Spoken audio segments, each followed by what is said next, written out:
Andrew here, and in this video I'm going to show you how to close your Amazon account. So for whatever reason you want to close your Amazon account, this is very easy.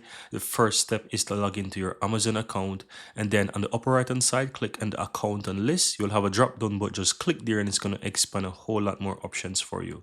Now you want to scroll down to the bottom. You'll have a section called manage your data, and if you look there in the list, you'll see close your Amazon account. So all you have to do is click on that option there to close your account. It will require you to enter your password.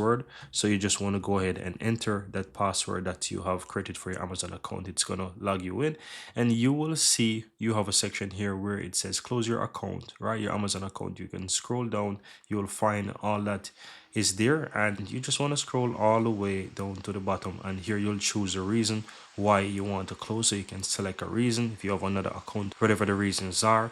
So if you want to permanently close your account, just simply go ahead and check this box. You'll have the button here that says close my account, and that's it. Just go ahead and click that, and this will allow you to permanently close your Amazon account. So that's it, guys. If you're looking to close your account, or you're looking to permanently close your Amazon account, this is how you can easily do it. That's it. Very easy and very simple.